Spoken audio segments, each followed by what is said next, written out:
This is the Doctor continuing the Battle Brothers Witchers playthrough. We're about to heading to the collapsed dwellings to retrieve an artifact for the town of Blankwasa.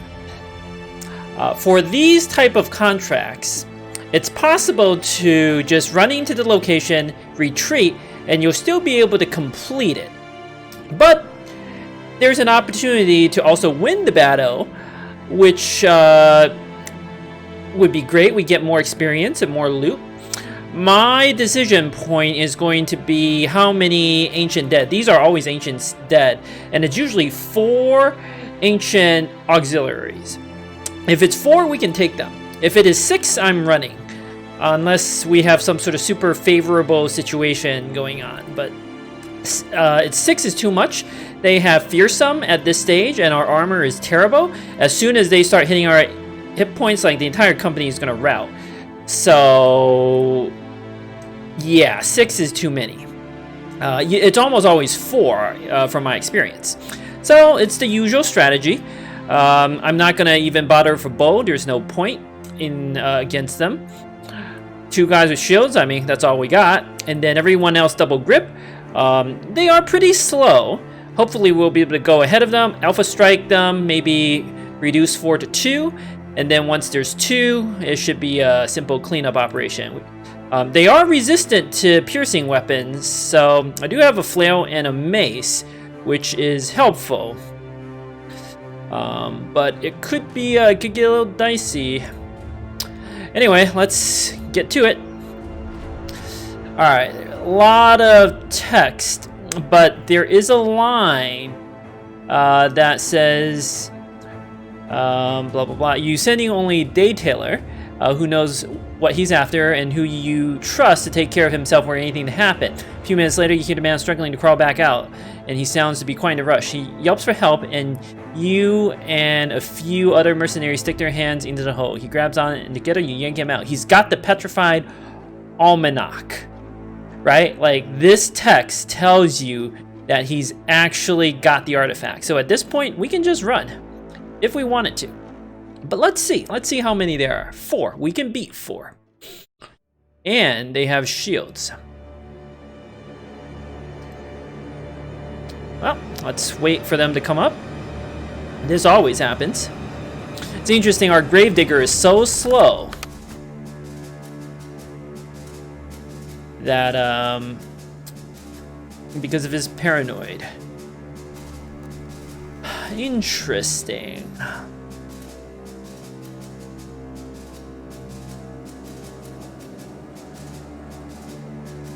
I'm gonna back everyone up 1.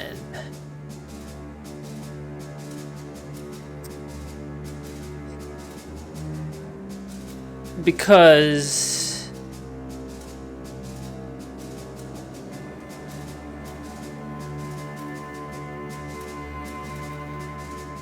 oh, I think it's pretty obvious why.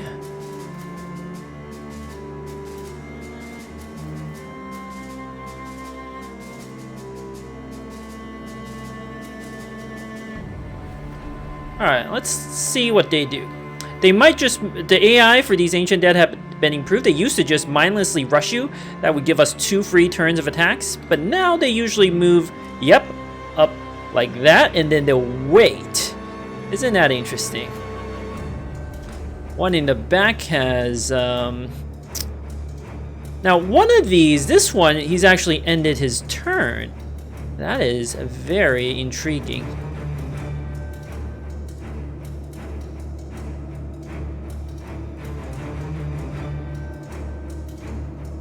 Daytailor is going to be slow anyway.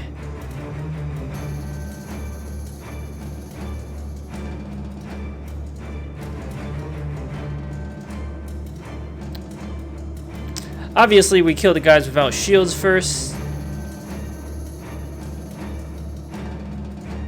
And preferably the ones without armor. I'm trying to think how I can do this fight with the least amount of damage.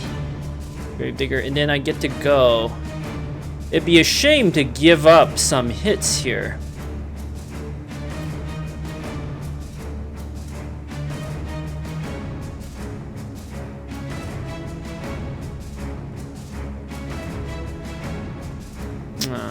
7, 6. It's got that double grip.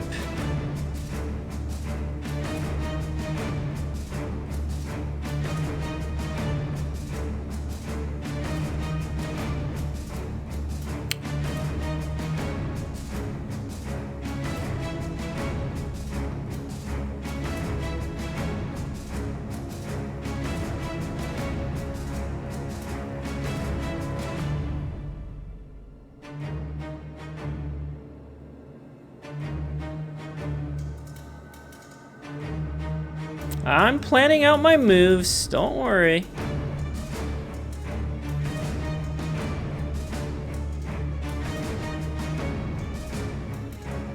Detailer's got a 2 defense. Alright, got the plan. We need to go for the Alpha Strike this turn.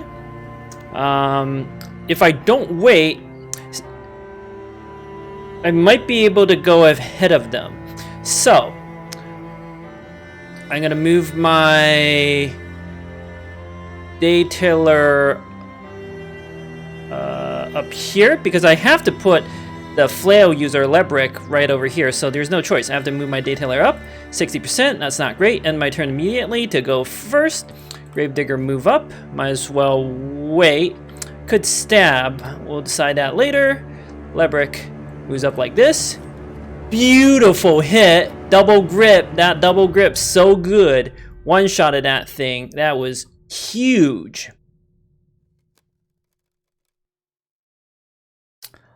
Actually changes what I was going to do. I was going to put Irwin here.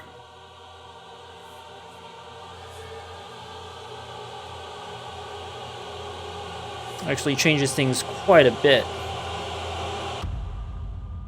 Irwin can only attack if he goes here. It's too good. Like we have to do this. I'm gonna go ahead of them anyway. No need to adrenaline yet. The beggar. Move up. Stab once. Fisherman moves over here to get the surround bonus. Espen needs to watch out so he doesn't get flanked. If he goes here, 1, 2, 3, 4, they can flank him without his hedge armor. He could actually die. Here is perfectly safe. 77 miss. Now I'm just gonna go all out and attack. Well done, Mr. Beggar. Alright, what's the initiative order here? Alright. 6 turns, 4 turns. So Lebrick gets to go. Fisherman gets to go. Irwin gets to go. So we want to maximize our surround bonus on this thing. I'm going to end my turn immediately. Try to go first. Lebrick, same deal. That's only 37%. Beautiful. That was a headshot anyway. Double grip. So good. End my turn immediately to try to go ahead of them.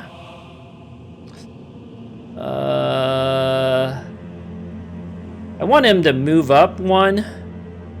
Right now he can move over here, which would be 1, 2, 3. So this position, if I take this position with the fisherman, he's likely gonna come either here or here. Like this ancient auxiliary. It's gonna come either here to get surrounded on 3 sides and attack once. He gets annihilated next turn, or he moves up here and hits me once. I have a shield, confident, blah, blah, blah. 20 defense, not great, but it's gonna be good enough. Could even move up Irwin and spear wall. That actually might be the better play. Because the ancient auxiliary, if I spear wall, he is almost certainly going to shield wall and step up, wasting his turn entirely, now that I think about it. 1, 2, 3, 4. Okay, better move. End my turn immediately. Boom. AI did exactly what I thought it would.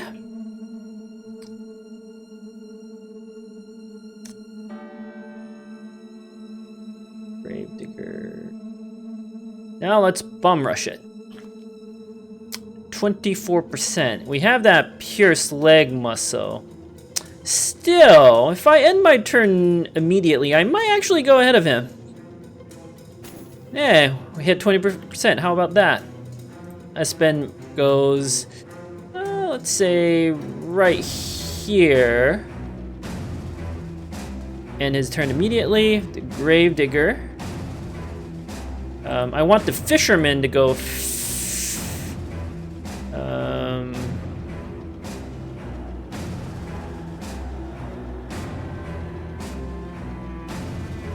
3, 4. Okay. Gravedigger here. Fisherman here. Beggar. Gonna go around. I might have messed up my positioning a little bit.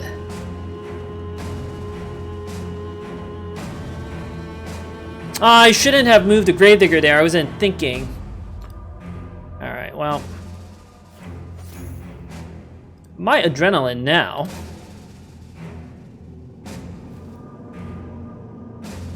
%. It's gonna get to hit attack twice. I shouldn't have moved the Gravedigger there. That was a huge mistake. I should have saved that spot for Lebrick. I wasn't thinking. I'm gonna take 2. Oh, 1 hit. Oh, he missed. We got lucky, so no penalty. Hit twice, and we completed that fight. We got a little lucky. We got an extra 875 for doing it, like this loot, and we took 0 points of damage. Flawless victory. I wonder, like, it seems like a small thing, right? And we got lucky. The Ancient Dead was able to attack once, and we got very lucky with our rolls at the beginning. But how many players would have been able to get a flawless victory in this fight and let the AI get off exactly 1 attack? I did make 1 mistake in this battle. But look at that, 875 gold. This is such a good contract for us right now. We got 3 shields. 3 shields are huge because we have no shields. May or might not even equip some of the shields. We got this cleaver. That's not bad. These broken swords are pretty terrible though. Right? Like 30 I mean, they do more damage than a spear, I suppose, but they're really, really terrible weapons. So I'd much rather have the spears. The cleaver is interesting. There might be some uses for that. And shields, of course, are good. The helmet. I will, of course, be very happy for even a crappy helmet at this stage of the game.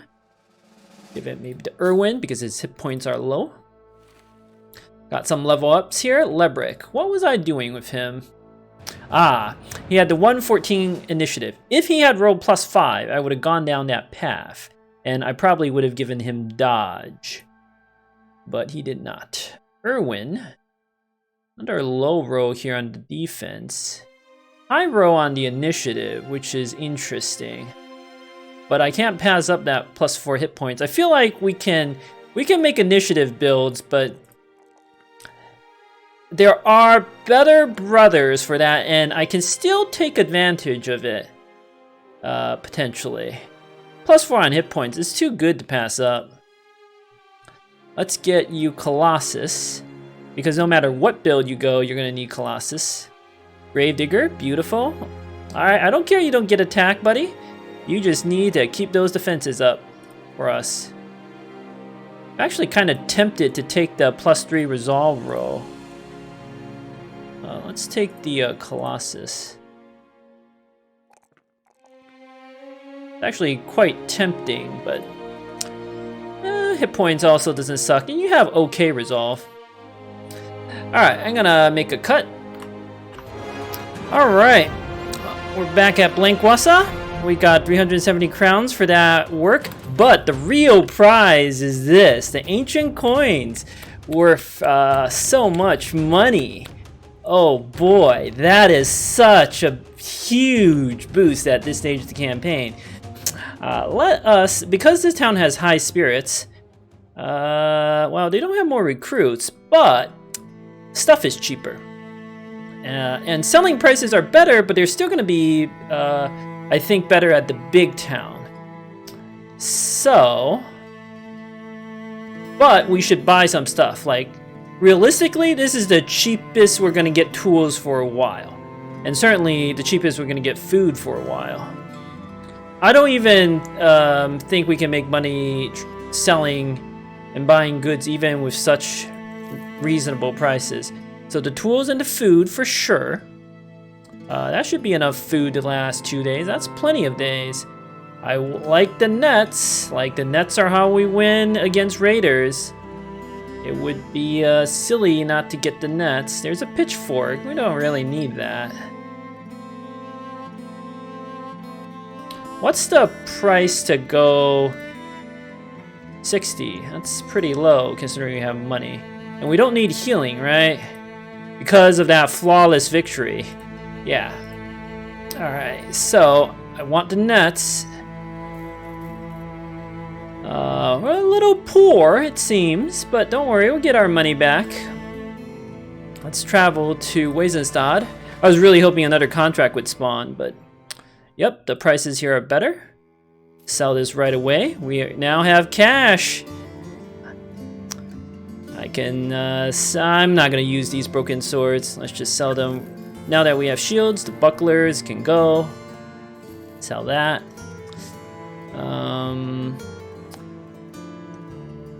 Keep all the spears. They could come in handy. Alright. So, any new rumors? Freeman tent. Step to the southeast. That's real interesting. That's a nomad camp. We might actually want to kill that thing. That's an escort caravan. I don't really care about that. Of the brothers, ooh, a gambler. I will take you right away. What I'm screening for right now is a bannerman. I want someone who has the potential to be a good bannerman. You have okay potential, Mr. Harkin the Gambler. I don't have the gear for you, which is a slight problem.